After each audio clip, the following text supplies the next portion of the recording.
Hey, hi everyone. Welcome to MCSA course.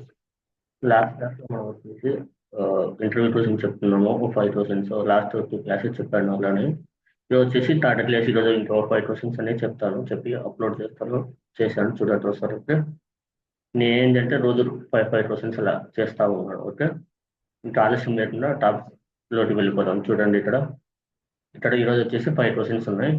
ఈ 5 questions లో first one వచ్చేసి command to check the list of domain controllers, command to check the health of DCs. అంటే ఏమనంటే మనకు domain కంట్రోల్లో మనము ఇప్పుడు సర్వర్లో డొమైన్ కంట్రోలర్స్ అనేవి ఉంటాయి. అవి ఎన్ని డొమైన్ కంట్రోలర్స్ ఉన్నాయో అది మనకు లిస్ట్ కావాలంటే దానికి కమాండ్ అయింది. అండ్ డిసి అదే డొమైన్ కంట్రోలర్ హెల్త్ ఎలా తెలుసుకుంటాం అనే దానికి కమాండ్స్ అడిగారు. అది కమాండ్ వచ్చేసి చెప్తాను. ఓకే, ఫస్ట్ వన్ వచ్చేసి చూడండి, command to check the list of DCs in organization. దాంట్లో వచ్చేసి ఏదే కమాండ్ అంటే నెట్ డౌన్ క్వరీ డిసి. ఈ కమాండ్ అనేది మనము కమాండ్ లైన్ ప్రాంప్ట్ అని చెప్పారు కదా, దాంట్లో మనం కమాండ్ లైన్ లో మనం టైప్ చేసామనుకోండి ఈ కమాండ్ ని, మనం ఉన్నటువంటి సర్వర్ లో ఎన్ని డిసీస్ ఉన్నాయి అనేది మొత్తం ఇది వచ్చేసి చెప్తుంది. ఓకే, కమాండ్ ఏంటంటే net down net net down space query space DC. Okay, ఈ డిసి అనేది స్మాల్ అని ఇవ్వండి, క్యాపిటల్ అని ఇవ్వండి, కేస్ సెన్సిటివ్. అక్కడ ఒకవేళ సపోజ్ ఇక్కడ స్మాల్ డిసి రాకపోతే క్యాపిటల్ డిసి ఇవ్వండి సరిపోతుంది అంతే. ఓకే, కొన్ని సిస్టమ్స్ అలా ఉంటాయి, కొన్ని ల్యాప్టాప్స్ ఇలా ఉంటాయి. సో అందుకు చెప్తున్నాను వీటి ముందే. ఓకే, అర్థమైంది కదా. ఎన్ని డిసీస్ ఉన్నాయి ఆర్గనైజేషన్ తెలుసుకోవాలంటే ఈ కమాండ్ యూస్ చేయండి, netdom query DC. Okay, next health of DC. మన డిసి యొక్క హెల్త్ ఎంత ఉంది అనేది తెలుసుకోవాలంటే DC diag, DC space D I A G diag. ఈ కమాండ్ యూజ్ చేస్తే మనం హెల్త్ మన యొక్క డొమైన్ కంట్రోలర్ యొక్క హెల్త్ తెలుసుకుంటాం. Okay, DC diag. ఇక్కడ కూడా డిసి అనేది కేస్ సెన్సిటివ్, స్మాల్ ట్రై చేయండి, క్యాపిటల్ లెటర్స్ ట్రై చేయండి. ఈ రెండింటి ఎదురుడి వస్తే దాన్ని బట్టి మనం అర్థం. ఓకే, ఫస్ట్ క్వశ్చన్ అందరూ అర్థం ఏందనుకుంటారా, ఇది వచ్చేసి. ఓకే, నెక్స్ట్ సెకండ్ వన్ వచ్చేసి చూడండి, what is the difference between OU and containers in AD. AD అంటే యాక్టివ్ డైరెక్టరీ, ఓయూ అంటే ఏంటి, కంటైనర్స్ అంటే ఏంటి అనేది second one answer.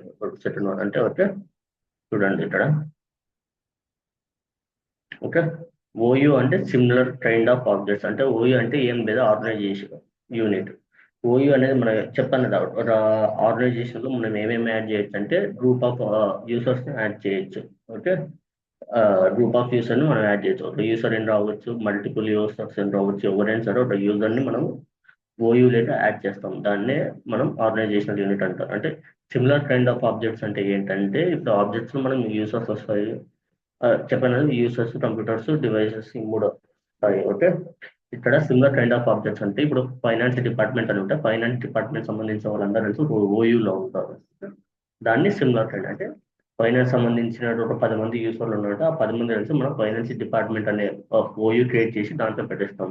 Next HR department, HR and department అనే ఒక ఓయూ క్రియేట్ చేసి దాంట్లో 15 మెంబర్స్ అని 20 మెంబర్స్ అని యూజర్ని యాడ్ చేస్తాం. దాన్ని ఓయూ అన్నాడు, ఆర్గనైజేషనల్ యూనిట్ అంటారు. కంటైనర్స్ అంటే ఏంటంటే నథింగ్ బట్ డొమైన్. ఒక డొమైన్ ని కంటైనర్ అంటారు. దాంట్లో కంటైనర్లు ఏముంటాయంటే ఆబ్జెక్ట్స్ ఏ ఉంటాయి. ఆబ్జెక్ట్స్ ఆర్గనైజేషన్ ఉన్న ఆబ్జెక్ట్స్ అన్నిటిలో ఆబ్జెక్ట్స్ ఉంటాయి. ఓకే, చూడు ఇదే చెప్తున్నాం. కంటైనర్స్ అంటే which contains objects inside them, example domain and OU. Domain లో ఏముంటాయి ఆబ్జెక్ట్స్ ఉంటాయి, ఓయూలో ఏముంటాయి ఆబ్జెక్ట్స్ ఉంటాయి. ఓకే, జస్ట్ ఈ డిఫరెన్స్ తెలుసుకోవడానికి మనం జస్ట్ క్వశ్చన్ అనేది కొన్నిసార్లు అడుగుతారు ఇంటర్వ్యూలో. సో ఒకసారి మీకు దానికోసం నేను మీకు కూడా చెప్పాను. ఓకే, నెక్స్ట్ థర్డ్ క్వశ్చన్ వచ్చేసి difference between domain user and local user. అంటే domain user and local user మధ్య డిఫరెన్స్ ఏంటి అనేది మీకు క్లాసెస్ లో చెప్పాను, మళ్ళీ ఇంకోసారి. ఓకే, కంపల్సరీ క్వశ్చన్ అనేది అడుగుతారు. ఓకే, డొమైన్ యూజర్ అంటే ఎవరంటే user of domain who is member of domain. అంటే మన డొమైన్ ని ఒక యూజర్ ని మనం డొమైన్ లేకి ఎప్పుడైతే యాడ్ చేసామో అతన్ని డొమైన్ యూజర్ అని అంటారు. ఎంతో మనం ఎప్పుడైతే ఆ యూజర్ ని డొమైన్ లేకి యాడ్ చేయకపోతే అతను వచ్చేసి లోకల్ లోనే ఉంటాడు, కాబట్టి అతను లోకల్ యూజర్ అంటాం. ఎప్పుడైతే ఆ యూజర్ అనేది ఒక డొమైన్ కంట్రోలర్ అంటే ఒక సర్వర్ లో అదే డొమైన్ కంట్రోలర్ మనం యాడ్ చేసినామో ఆ యాడ్ చేసినప్పుడే అతను డొమైన్ యూజర్ అవుతాడు. అంతవరకు అతను ఏమవుతాడంటే లోకల్ యూజరే. అది చూడండి, local user, user of personal computer like laptop and desktop. ఇప్పుడు మన ల్యాప్టాప్ మనం యూజ్ చేస్తున్నాం కదా, మనం లోకల్ యూజర్ అయిపోతాము. డొమైన్ యూజర్ ఎప్పుడు అయిపోతామంటే ఆ యొక్క డొమైన్ లోకి మనం ఎప్పుడైతే యాడ్ అయిపోతామో అప్పుడు మనం డొమైన్ యూజర్ అయిపోతాం. సపోజ్ ఫర్ ఎగ్జాంపుల్ చెప్పాలంటే ఇప్పుడు మీరు అమెజాన్ ఉన్నారు, అమెజాన్లోకి మీరు ట్రెడింగ్ సెలెక్ట్ చేసి లాగిన్ అయిపోతారు. అంటే మీరు లాగిన్ అయ్యేప్పుడు మీరు ఎప్పుడైనా ఆడేటప్పుడు ఈమెయిల్ అండ్ పాస్వర్డ్ అడుగుతుంది, యూసర్ ఐడి అండ్ పాస్వర్డ్. ఆ రెండు మీరు ఎంటర్ చేసినప్పుడు అమెజాన్ వెబ్సైట్లోకి వెళ్ళిపోతారు. అంటే ఆ ఒక్క డొమైన్లోకి మీరు డొమైన్ యూజర్ అవ్వడానికి మీరు యూజర్ అండ్ పాస్వర్డ్ అనేది యూజ్ చేశారు. ఆ యూజ్ చేసిన తర్వాత అక్కడ ఎంటర్ అయినారు కాబట్టి మీరు డొమైన్ యూజర్ అయిపోయారు. ఎంతవరకు మీరు ఎంటర్ అవ్వకపోతే అప్పటి వరకు మీరు ఏమవుతారు, జస్ట్ లోకల్ యూజర్ అనే అవుతారు. అది ఈ రెండింటి మధ్య డిఫరెన్స్. ఓకే, అర్థమైంది అనుకుంటున్నాను అందరికి. Okay, next what are different built in groups in AD, what are privileges. ఇది చాలా ఇంపార్టెంట్ అండి. బిల్ట్ ఇన్ గ్రూప్స్ అంటే ఏంటి అండ్ ప్రివిలేజ్ గ్రూప్స్ అంటే ఏంటి అనేది ఇంటర్వ్యూ కంపల్సరీ అడుగుతాడు. సో కొంచెం బాగా వినండి. ఓకే, జస్ట్ చాలా సింపుల్, పెద్ద డిఫరెంట్ ఏముండదు చూడండి. Different built-in groups in AD. ఈ సిక్స్ వచ్చేసి మొత్తం ఏముంటాయంటే బిల్ట్-ఇన్ గ్రూప్స్ అంటారు.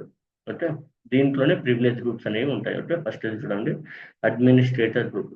మనకు ఉండే దాంట్లో అన్నింటిలో మోస్ట్ పవర్ఫుల్ అనేది ఏంటంటే అడ్మినిస్ట్రేటర్. ఎందుకంటే అతని దగ్గర మొత్తం ఈ యొక్క డొమైన్ కంట్రోల్ సంబంధించేటువంటి మొత్తం యాక్సెస్ అతని దగ్గర ఉంటుంది కాబట్టి అతను చాలా powerful. Okay, next backup operator. ఇది బ్యాకప్ ఆపరేటర్ ఏం చేస్తారంటే ఫైల్స్ అనేటువంటి బ్యాకప్ చేసి రిస్టోర్ చేసి కంప్యూటర్లోకి తీసుకొని వస్తుంటారు. వాటిని బ్యాకప్ ఆపరేటర్ గ్రూప్ అని అంటారు. నెక్స్ట్ రిమోట్ డెస్క్టాప్ యూజర్, ఇతను ఒక user. Okay, next domain admins, enterprise admins, stream admins. వీళ్ళందరూ ప్రివిలేజ్ గ్రూప్స్ కింద వస్తారు. ఓకే, ఎవరు అంటే domain admins, enterprise admins, stream admins. వీళ్ళందరూ ప్రివిలేజ్ గ్రూప్స్. ఇక్కడ మొత్తం కలిపితే బిల్డింగ్ గ్రూప్స్ అని అంటాము. దీంట్లో ఈ మూడు వచ్చేసి ప్రివిలేజ్ గ్రూప్స్. సపోజ్ ఇంటర్వ్యూ వచ్చేసి బిల్డింగ్ గ్రూప్స్ అన్నారనుకో, మీరు మొత్తం సిక్స్ చెప్పండి. ఓకే, సిక్స్ చెప్పిన తర్వాత దాంట్లో ఈ మూడు వచ్చేసి ప్రివిలేజ్ గ్రూప్స్ కూడా అని అంటారు అని కూడా చెప్పండి. అప్పుడు మీకు కొంచెం ఇంటర్వ్యూ అంటే మీకు కొంచెం బాగా చెప్పారు, ఇతను బాగా టాపిక్ అర్థమైందని ఇంప్రెషన్ అనేది మన మీద కలుగుతుంది. దానికోసం చెప్తున్నాను. ఓకే, ఈ మూడు ప్రివిలేజ్ గ్రూప్స్ అంటారు. వీటి మొత్తం కలిపితే బిల్డింగ్ గ్రూప్స్ అని అంటారు. దేంట్లో అంటే యాక్టివ్ డైరెక్టరీలో. ఓకే, అందరికి అర్థమైంది అనుకుంటున్నాను. మీకు తెలుసు కదా, డొమైన్ అడ్మిన్ అంటే ఏం లేదు, డొమైన్ లెవెల్లో ఉండేటువంటి అడ్మిన్స్ అంతని డొమైన్ అడ్మిన్ అంటారు. స్కీమా అడ్మిన్ అంటే ఆర్కిటెక్ట్, చీఫ్ ఆర్కిటెక్ట్. అంటే ఇతను అంటే మొత్తం రూల్స్ అండ్ రెగ్యులేషన్స్ అనేది ఇతను మొత్తం చేస్తుంటాడు. సో దీన్ని మొత్తాన్ని కలిపి సిక్స్ ఉంటాయి. ఈ సిక్స్లు మీరు బాగా గుర్తు పెట్టుకోండి. కంపల్సరీ ఇంటర్వ్యూ ఈ క్వశ్చన్ అనేది అడుగుతాడు. ఓకే, అర్థమైంది అనుకుంటున్నాను మీకు. ఓకే, నెక్స్ట్ ఇప్పుడు వచ్చేసి లాస్ట్ క్వశ్చన్ వచ్చేసి ఏంటంటే what are the different scopes of AD groups and different types of AD groups. Scopes ఏమేమి ఉన్నాయి, యాక్టివ్ డైరెక్టరీ గ్రూప్స్ ఏవేవి, types of group active directory groups ఏంటి అని అడుగుతున్నారు. ఓకే, ఇది కూడా చాలా ఇంపార్టెంట్ క్వశ్చన్. ఓకే, చూడండి ఒకసారి. టైప్స్ ఆఫ్ ఏడి గ్రూప్స్ అంటే ఎన్ని టైప్స్ అంటే two types of AD groups అంటే ఏవేవి, సెక్యూరిటీ గ్రూప్, డిస్ట్రిబ్యూషన్ గ్రూప్.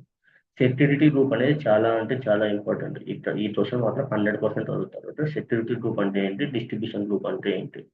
మనము ఒక యూజర్ని క్రియేట్ చేసినప్పుడు అది సెక్యూరిటీ గ్రూప్ డిస్ట్రిబ్యూషన్ గ్రూప్ అనేది ఎలా క్రియేట్ చేస్తాం అనేది చెప్పాను మీరు ఆల్రెడీ. నేను ఒక యూజర్ని రియల్ టైంలో చేసేప్పుడు నేను మీకు ప్రాక్టికల్గా చేశాను. కావాలంటే మీరు ఒకసారి నా వీడియోస్ చెక్ చేయండి. మీ నీట్గా చూపించాను రియల్ టైంలో ఎలా యూజర్ని క్రియేట్ చేయాలి, అతని ఆ యొక్క యూజర్ సెక్యూరిటీ గ్రూప్లో లేదంటే డిస్ట్రిబ్యూషన్ గ్రూప్లో పెట్టాలనేది మీరు మొత్తం నీట్గా క్లియర్ ఎక్స్ప్లెయిన్ చేశాను. కావాలంటే ఒకసారి నా వీడియోస్ మొత్తం చెక్ చేయండి. ఓకే, ఓకే, ఇప్పుడు దీన్ని ఏమంటారంటే ఎస్జీ గ్రూప్ అని అంటారు. SG okay, security group SG group అంటారు. Okay, user should be added to security to access project file store in shared folder. అంటే ఎప్పుడైతే మనం యూజర్ని ఒక గ్రూప్ సెక్యూరిటీ గ్రూప్ అనేది ఉంటుంది, ఆ గ్రూప్లో ఏమవుతుందంటే ప్రాజెక్ట్ సంబంధించిన ఫైల్స్ అని ఆ గ్రూప్లో పెట్టేసి ఉంటారు. సపోజ్ ఇదే ఒక కొత్త ఎంప్లాయీ వచ్చాడు అనుకోండి, ఆ యొక్క ఎంప్లాయీకి మొత్తం ఫైల్స్ అనేది ప్రతిసారి షేర్ చేయలేము కదా. అందులో ఏం చేస్తారంటే ఈ యొక్క యూజర్ని తీసుకుని ఆ గ్రూప్లో వేసేస్తారు సెక్యూరిటీ గ్రూప్లో. ఆ సెక్యూరిటీ గ్రూప్లో వేయడం వల్ల ఏమవుతుందంటే అక్కడ ఉన్నటువంటి ప్రాజెక్ట్ ఫైల్స్ అనేవి ఇతను చెక్ చేసుకుంటాడు. ఒకవేళ సపోజ్ రేపు ఎవరైనా ఆల్రెడీ వర్క్ చేసే అతను మన కంపెనీ నుంచి వెళ్ళిపోయాడు అనుకోండి, అప్పుడు మనం ఏం చేస్తామంటే ఈ సెక్యూరిటీ గ్రూప్ లో నుంచి ఆ యూజర్ అనేది డిలీట్ చేసేస్తాం. డిలీట్ చేస్తే ఏమవుతుందంటే అతను ఇక్కడ ఉండేటువంటి ప్రాజెక్ట్ ఫైల్ అతను యాక్సెస్ చేయలేడు. దానికోసం మనం సెక్యూరిటీ గ్రూప్ అనేది యూజ్ చేస్తాం.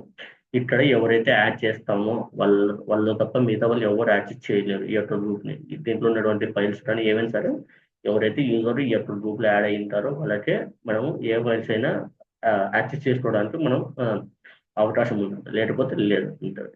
ఇప్పుడు డిస్ట్రిబ్యూషన్ గ్రూప్, దీన్ని డిఎల్ అంటారు, లేకపోతే డీజీ అని కూడా అంటారు. ఓకే, దీన్ని డిఎల్ అంటారు, లేకపోతే డీజీ అని కూడా అంటారు డిస్ట్రిబ్యూషన్ గ్రూప్. ఓకే, ఆర్ ఈ గ్రూప్ ఏదానికి యూజ్ చేస్తామంటే మనం ఇప్పుడు మనకు టీం ఉన్నాము, మన టీంలో 10 మంది ఉన్నారంటే మన 10 మందికి ఈమెయిల్స్ ఎక్స్చేంజ్ చేసుకోవడానికి ఈ యొక్క గ్రూప్ అనేది యూజ్ చేస్తాం.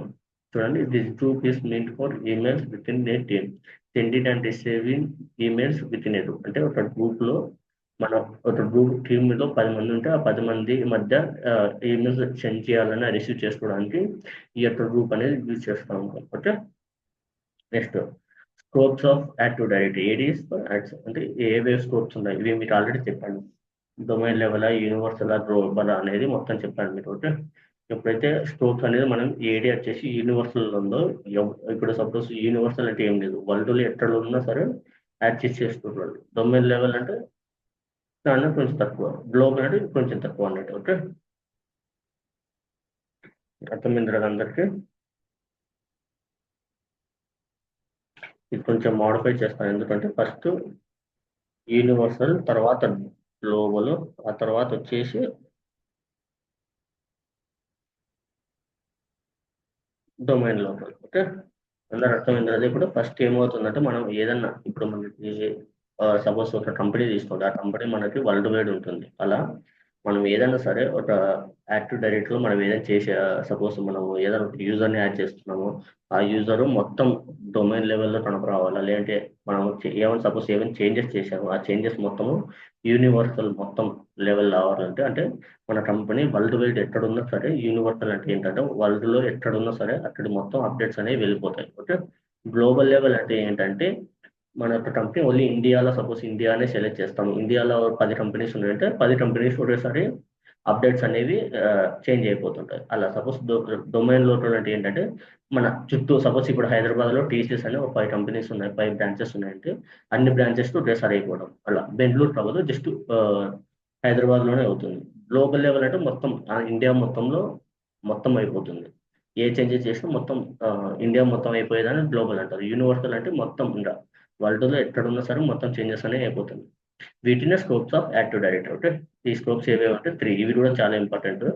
నేను ఇవి రియల్ టైంలో ఎక్కడ యూజ్ చేస్తాం అనేది నేను ఒక యూజర్ని యాడ్ చేసేటప్పుడు నేను చెప్పాను, మీకు గ్రూప్ చేసేప్పుడు అందరూ చెప్పాను. మీరు ఒకసారి కావాలంటే నా వీడియోస్ చెక్ చేయండి. ఓకే, ఓకే, మీకు ఇంకేమైనా డౌట్స్ ఉంటే నాకు ఇన్ఫార్మ్ చేయండి, నేను చెప్తాను మీకు ఏమైనా డౌట్స్ ఉందో. ఓకే, చూడండి మీకు అందరికి అర్థమైపోయింది అనుకుంటున్నాను. ఓకే, చూడండి ఈరోజు 5 క్వశ్చన్స్ ఉన్నాయి కదా, ఇది ఈ 5 క్వశ్చన్స్. మీకు ఇండియా ఏమైనా డౌట్స్ ఉన్నాయి, ఏమైనా ఉంటే నా కామెంట్ సెక్షన్లో పిన్ చేయండి, నేను మీ యొక్క డౌట్స్ మొత్తం క్లియర్ చేస్తాను. Okay, okay everyone, thanks for watching my videos. మీకంటే నా ఛానల్ ఫస్ట్ టైం కంటే వచ్చేటుంటే నా ఛానల్ లైక్ చేసి, షేర్ చేసి, సబ్స్క్రైబ్ చేయండి everyone. Thanks for watching, bye bye.